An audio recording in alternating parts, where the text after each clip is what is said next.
Koinaka, and a very good afternoon to you all. I'm delighted to be here in Lautoka to open the new FNPF branch, which will greatly improve the service delivery of FNPF to its members. Ladies and gentlemen, superannuation is all about the future, delivering a future of security and peace of mind for ordinary Fijians who have worked hard all their lives and look forward to a comfortable retirement. We all owe a great deal to the foresight and vision of those who first set up the FNPF 48 years ago, in 1966, with that great aim in mind. From a modest investment of $30,000, the FNPF has grown into a fund of $4.2 billion.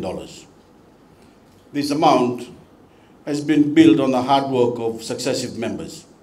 It represents their life savings and their hopes for financial security when they retire. It is therefore the sacred trust of every Fijian government and every board, every management and staff members of the FNPF to make sure that those hopes are realized, to deliver the peace of mind and contentment that we all want our retirees, both current and future, to have in their advancing years. My government has done everything possible to meet that obligation. Excuse me. But unfortunately, some of the governments that came before us were not so diligent. And unfortunately, some of the leaders of those governments are back, seeking political office on the back of blatant lies about the state of the FNPF and our stewardship of the life savings of every Fijian worker. They are doing so having done little or nothing themselves to protect those savings when they were in office. And were they to ever regain the levers of power, rest assured that the fortunes of the FNPF would rapidly go into reverse, leaving our future retirees with nothing. A lot of figures are being bandied around about twisted by these politicians to try and destroy public confidence in our stewardship of the fund. It is highly irresponsible, a continuous classic fear campaign, but it is also wrong, because the truth is that my government and the current board rescued the FNPF from certain bankruptcy. Without our reforms, you would have gone broke by 2052. Stony broke, so that if you're a worker in your mid-20s now, there would have been nothing left in the fund in 38 years' time. Nothing for your pension, even though you would have contributed to the FNPF for your entire working life. The reason for this is very simple. You cannot take out more than you put in. You cannot dispense more money from the FNPF without putting more money in. If you do, then of course you will run out. This isn't rocket science, but a principle that every child can understand. Yet for decades, this was how the FNPF operated, in spite of warnings repeatedly given by leading international organizations and financial experts. Yet reputed governments and FNPF boards ignored those warnings, including those led by some of these politicians who now want to dupe you all over again. Why? Because it was too hard to take the bold decisions necessary to save the fund and avert the crunch that was always going to come.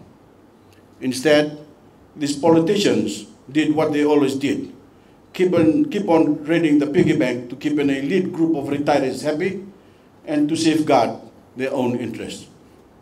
They did so without consideration for the future of our children, the future of Fiji. They did that with a whole lot of things that desperately needed reform. The sugar industry, the pine and mahogany industries, industrial relations, our crumbling roads, water systems, and other infrastructure. Put simply, they failed to put Fiji first. All these reforms my government has done over the past 7 years.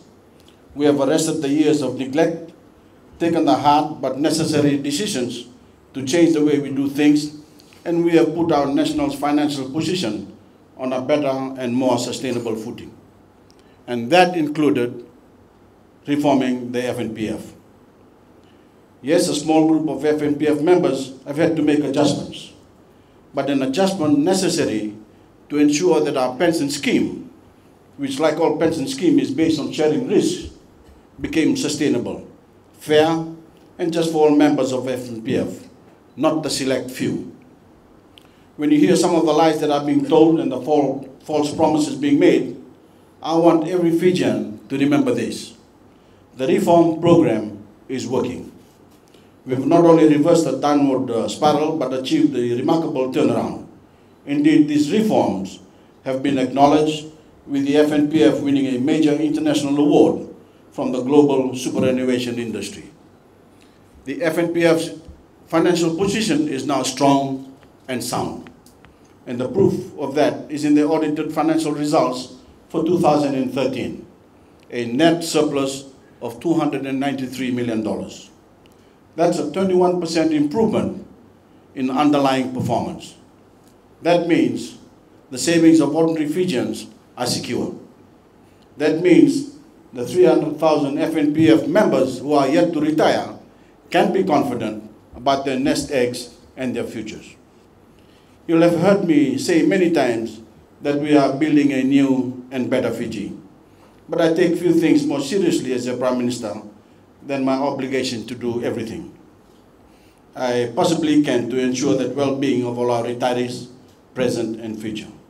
So I am delighted that we are now on a better footing, and I want to thank the current FNPF board under the chairmanship of Mr. Ajith Kodakoda for its role in achieving that objective.